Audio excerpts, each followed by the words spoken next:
আমার প্রিয় ক্লাস 10-এর ছাত্রছাত্রীরা, তোমাদের সবাইকে স্টাডি ফর এডুকেশন চ্যানেলে স্বাগত জানাই। আজ আমি তোমাদের কাছে নিয়ে এসেছি তোমাদের ভৌত বিজ্ঞানের 8 নম্বর অধ্যায়, অর্থাৎ অষ্টম অধ্যায় পদার্থের ভৌত ও রাসায়নিক ধর্মসমূহ। ইহা আমাদের কেমিস্ট্রি অর্থাৎ রসায়নের অন্তর্ভুক্ত। তারই আমাদের প্রথম অধ্যায় 8.1 পর্যায় সারণী এবং মৌলদের ধর্মের পর্যাবৃত্ততা। এই চ্যাপ্টারটা খুবই ইম্পর্টেন্ট, কারণ আমরা যদি এই অধ্যায়টা খুব ভালোভাবে পড়ি তাহলে কিন্তু এর সঙ্গে আমাদের পরবর্তী আমাদের যে অধ্যায় রয়েছে সেইগুলোর কিন্তু আমাদের লিঙ্ক রয়েছে। সেজন্য এই অধ্যায়টা কিন্তু খুব ভালোভাবে পড়বে। আজ আমি তোমাদের কাছে নিয়ে এসেছি এই অধ্যায়ের খুবই গুরুত্বপূর্ণ 48টি ছোট প্রশ্ন উত্তর সহ, এবং তার সঙ্গে তোমাদের বলে দেবো যে এই অধ্যায়ে তোমাদের প্রশ্ন মান 2 এবং 3 মার্কসের বড় প্রশ্ন কোনগুলো রেডি করবে, এবং এই প্রশ্নগুলো রেডি করলেই আশা রাখি তোমাদের কনসেপ্ট অনেক ক্লিয়ার হবে এবং তোমাদের পরীক্ষায় উত্তর করতেও খুবই সুবিধা হবে। আমি কিন্তু এইভাবে তোমাদের ভিডিও দিতেই থাকবো, তোমরা লক্ষ্য রেখো এবং ভিডিওটি ভালো লাগলে একটা লাইক করে দিও, বন্ধুদের শেয়ার করে দিও, আর তুমি চ্যানেলে নতুন হলে চ্যানেলটি সাবস্ক্রাইব করে দিও। এই ভিডিও শেষে তোমাদের আমি দিয়ে দেবো কয়েকটি গুরুত্বপূর্ণ ভিডিও ডিপি, সেখানে ক্লিক করলেও তোমরা সেই ভিডিওগুলি পেয়ে যাবে। আর তোমরা কি ধরনের ভিডিও চাইছো অতি অবশ্যই আমাকে কমেন্ট বক্সে লিখে জানিও। তাহলে এসো আমরা দেখে নিই আমাদের পর্যায় সারণী অধ্যায়ের প্রথম প্রশ্ন। পর্যায় সারণীর সবচেয়ে ছোট পর্যায় হলো প্রথম পর্যায়। পর্যায় সারণীর সবচেয়ে বড় পর্যায় হলো ষষ্ঠ পর্যায়। ত্রয়ী সূত্রের প্রবক্তা হলেন ডোবে রিনার। 4 প্রশ্ন, অষ্টক সূত্রের প্রবর্তক নিউল্যান্ডস। মৌলের কোন ধর্মের ভিত্তিতে আধুনিক পর্যায় সারণী গঠিত হয়েছে? পারমাণবিক সংখ্যা। পর্যায় সারণীতে মোট পর্যায় সংখ্যা 7টি। আধুনিক দীর্ঘ পর্যায় সারণীতে শ্রেণী সংখ্যা হলো 18টি। এই দুইটা তোমরা স্টার দিয়ে রাখো, খুবই ইম্পর্টেন্ট। পর্যায় সারণীর উল্লম্ব সারিগুলিকে বলে শ্রেণী। এইটা তোমাদের নিজেদের জানার জন্য লিখেছি। পরিবর্তনশীল যোজ্যতা দেখা যায় সন্ধিগত মৌলের ক্ষেত্রে। প্রথম শ্রেণীর মৌলগুলি বিজারণ ধর্মী। এটা ভীষণ ইম্পর্টেন্ট এই প্রশ্নটা, এটা কিন্তু তোমাদের খুব কাজে লাগবে যে প্রথম শ্রেণী যে মৌল সেগুলোর ধর্ম কি, সেগুলি হলো বিজারণ ধর্মী। 11 প্রশ্ন, পর্যায় সারণীর কোনো নির্দিষ্ট পর্যায়ে বাম দিক থেকে ডান দিকে আয়নীয় বিভব ক্রমশ বৃদ্ধি পায়। তোমরা যখন ভৌত বিজ্ঞান এবং জীবন বিজ্ঞান পড়বে, বুঝে পড়বে, কনসেপ্ট ক্লিয়ার করে করবে, কারণ আমাদের যে প্রশ্ন আসে আমাদের ভৌত বিজ্ঞানে বেশিরভাগই ছোট প্রশ্ন থাকে। তোমাদের এমসিকিউ থাকবে, এসিকিউ থাকবে, এগুলো প্রশ্ন মান 1-এর 1 মার্কসের থাকবে, এছাড়া 2 মার্কসের প্রশ্ন থাকবে আর 3 মার্কসের প্রশ্ন থাকবে। তোমাদের যে 3 মার্কস বা 2 মার্কসের প্রশ্ন সেখানেও অনেক সময় আমাদের 1 যোগ করে ভাগ থাকে। সেজন্য ছোট প্রশ্ন আমাদের যদি উত্তর লিখতে হয় আমাদের খুব কনসেপ্ট ক্লিয়ার করতে হবে, প্রত্যেকটা লাইন খুব ভালোভাবে বুঝে বুঝে পড়বে, তাহলেই তোমরা অ্যান্সার করতে পারবে। আর যদি বুঝে পড়ো তাহলে তোমরা যদি একবার যদি তোমাদের রেডি হয়ে যায় সেইভাবে, ভৌতবিজ্ঞান জীবন বিজ্ঞানে কিন্তু 95-96-এর বেশি নম্বর পাওয়া যায়। জীবন বিজ্ঞানেও তাই, এমসিকিউ এর উত্তর ভীষণ কনসেপ্টের ওপর আসে। 12 প্রশ্ন, 1, 2 অথবা 3 যোজ্যতায় ইলেকট্রনযুক্ত মৌলগুলি সাধারণত ধাতু। দীর্ঘ পর্যায় সারণীর 16 নম্বর শ্রেণীভুক্ত মৌলগুলিকে বলা হয় চালকোজেন। আমি যতটা পেরেছি ডিপলি কনসেপ্টের ওপর তোমাদের কোয়েশ্চেনগুলো লিখেছি। একা সিলিকন কোন মৌলগুলিকে বলা হয় জার্মেনিয়াম। কোন শ্রেণী মৌলগুলির সবগুলি গ্যাসীয়? 18 নম্বর শ্রেণীর। দ্বিতীয় শ্রেণী মৌলগুলিকে বলা হয় ক্ষারীয় মৃত্তিকা ধাতু। একটি ক্ষারীয় মৃত্তিকা ধাতু হলো Mg, একটি চালকোজেন মৌল হলো S সালফার। আধুনিক পর্যায় সারণীতে নোবেল গ্যাসগুলির অবস্থান 18 নম্বর শ্রেণীতে। এটা খুব ইম্পর্টেন্ট, স্টার দিয়ে রাখো। পর্যায় সারণীতে সন্ধিগত মৌলের সংখ্যা হলো 30টি। 21 প্রশ্ন, একটি নিকটোজেন মৌলের নাম লেখো। N nitrogen. একাধিক যোজ্যতা দেখা যায় কোন মৌলের? সন্ধিগত মৌলের। পর্যায় সারণী দীর্ঘতম পর্যায়টি হলো ষষ্ঠ। পর্যায় বরাবর বাম দিক থেকে ডান দিকে গেলে তড়িৎ ঋণাত্মকতা বৃদ্ধি পায়। আমরা একটা যদি মুখস্থ করি তাহলে কিন্তু আমরা প্রত্যেকটা পার পাবো। দেখো, যেমন আমাদের বাম দিক থেকে ডান দিকে গেলে তড়িৎ ঋণাত্মকতা বৃদ্ধি পায়, তোমাদের যদি আসে ডান দিক থেকে বাম দিক, ঠিক উল্টো হবে, হ্রাস পাবে। সেজন্য একটা মুখস্থ করবে, সেইটা বুঝেই তাহলে পরেরগুলো অ্যান্সার তোমরা করতে পারবে।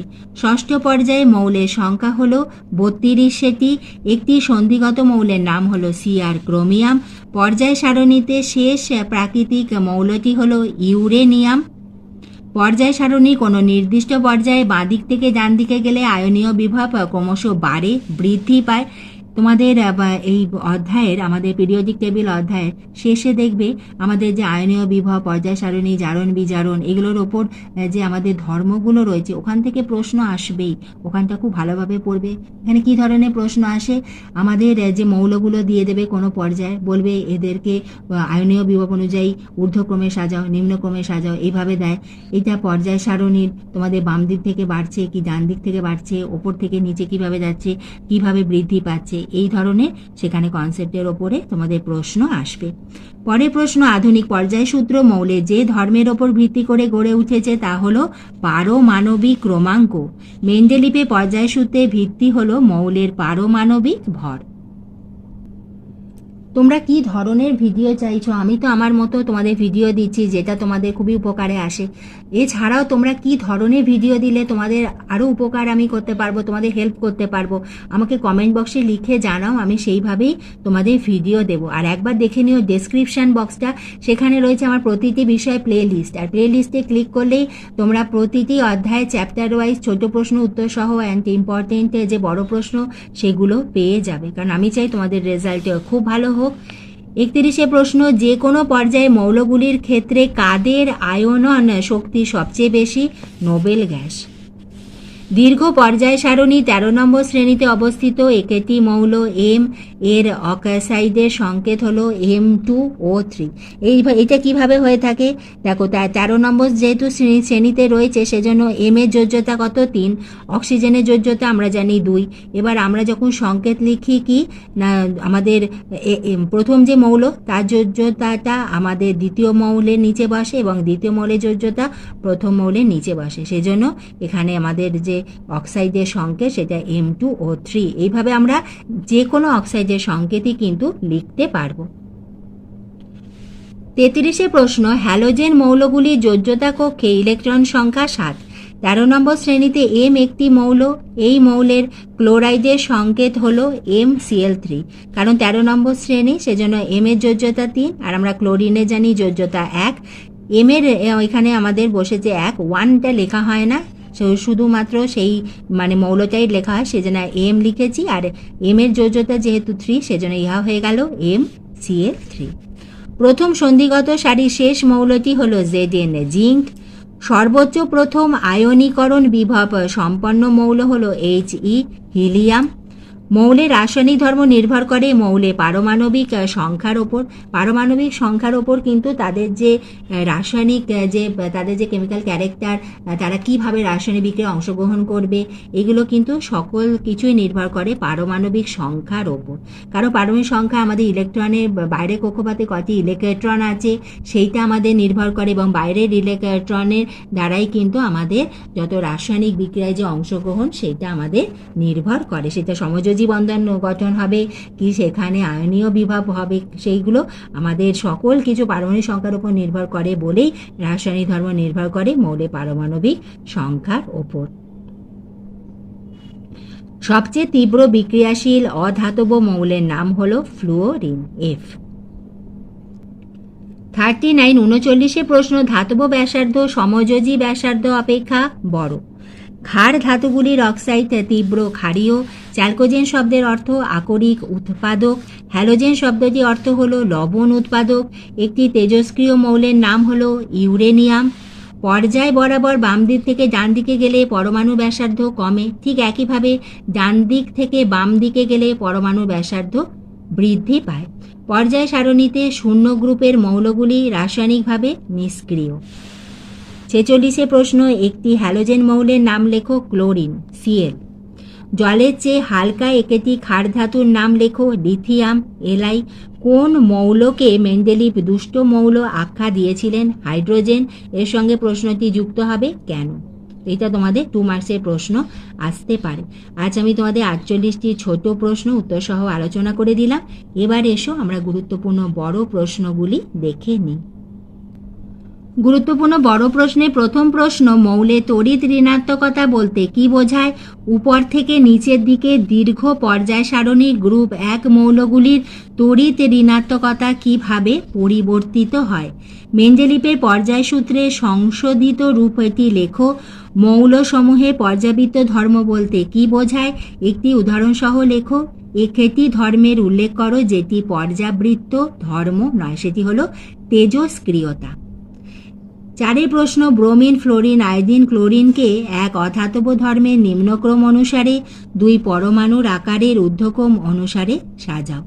এর উত্তরগুলো তোমরা বইতেই পেয়ে যাবে। যদি অসুবিধা হয় আমাকে দাগ নম্বর দিয়ে বলো, কমেন্টে লিখে দাও, আমি সেই অ্যান্সারটা তোমাদের লিখিয়ে দেব।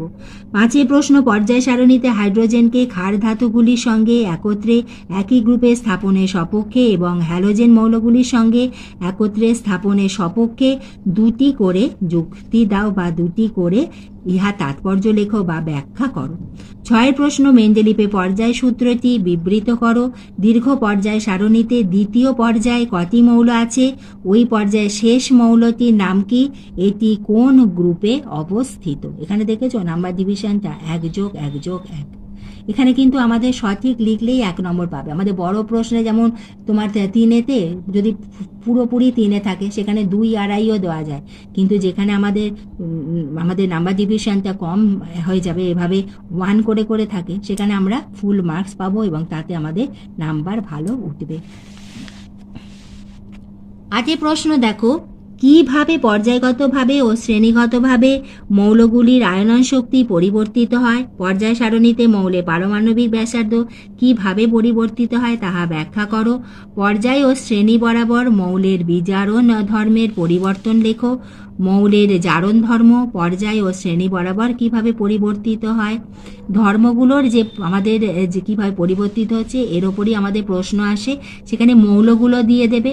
শ্রেণী বরাবর তোমাদের দিল মৌলগুলো, তাদের ঊর্ধ্বক্রমে নিম্নক্রমে সাজাও। পর্যায় বরাবর দিয়ে দিল, তাদের নিম্নক্রমে ঊর্ধ্বক্রমে সাজাও। মেন্ডেলিপে পর্যায় সারণীর ত্রুটিগুলি লেখো। হাইড্রোজেনকে দুষ্ট মৌল বলা হয় কেন? সন্ধিগত মৌলের কয়েকটি বৈশিষ্ট্য লেখো। সন্ধিগত মৌল বলতে কি বোঝায়? একটি উদাহরণ দাও।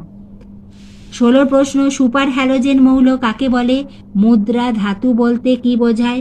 বিরল মৃত্তিকা মৌল কাকে বলে? এবং 19-এ একটা আমাদের কনসেপ্টের উপর একটা প্রশ্ন আছে, ABCD মৌল 4টি পারমাণবিক সংখ্যা যথাক্রমে 3, 9, 11 ও 17। এদের মধ্যে সর্বাপেক্ষা তড়িৎ ধনাত্মক মৌল কোনটি ও সর্বাপেক্ষা তড়িৎ ঋণাত্মক মৌল কোনটি? এই উত্তরটা 19-এর উত্তরটা তোমরা করে আমাকে কমেন্ট বক্সে লিখে জানিও তো, তাহলে আমি দেখবো যে কজন তোমরা সঠিক উত্তর লিখেছো। আজ আমি তোমাদের পর্যায় সারণীর গুরুত্বপূর্ণ প্রশ্নগুলো দিলাম, এগুলো রেডি করো। নিশ্চয়ই তোমাদের এই চ্যাপ্টারটা রেডি হয়ে যাবে। ভিডিওটি উপকারে এলে একটা লাইক করে দিও। এইভাবে আমি তোমাদের ভিডিও দিতেই থাকবো, তোমরা লক্ষ্য রেখো।